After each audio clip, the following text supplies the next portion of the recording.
weeks ago, I shared some lamination hacks that blew all of our minds. And I have one more to share with you that I can't believe that I forgot. I have one more to share with you today about how to laminate stickers and how you can use them in the classroom. Get ready for this.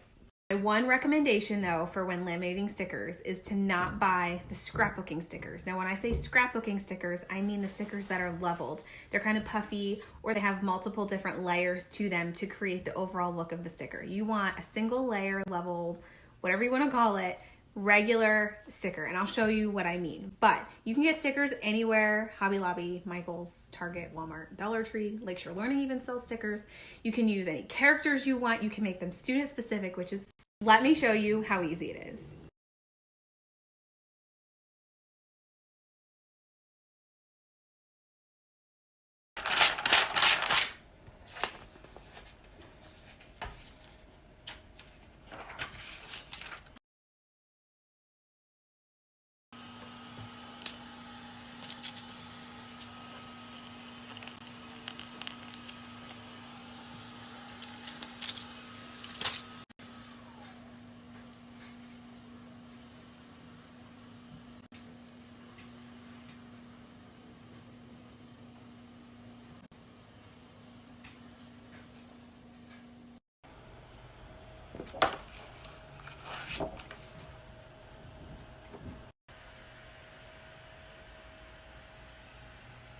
After you cut all of them out, you might have some extra stickers that you laminated. I just put them in a baggie. You can put them in a baggie all together, or you can put them by student name and have them labeled. That way, if you need to grab an extra one or want to use them for something, you have a bunch already in your bag that you can just grab and use.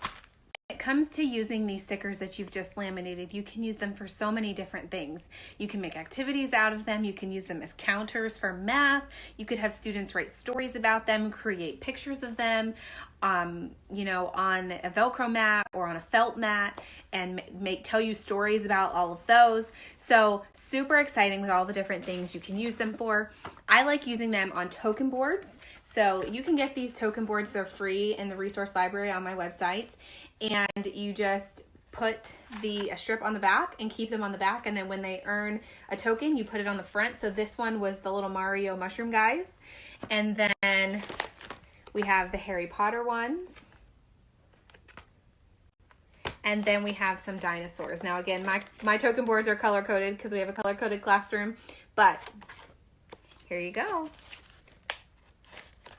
What's your favorite way that you're going to use these laminated stickers in your classroom?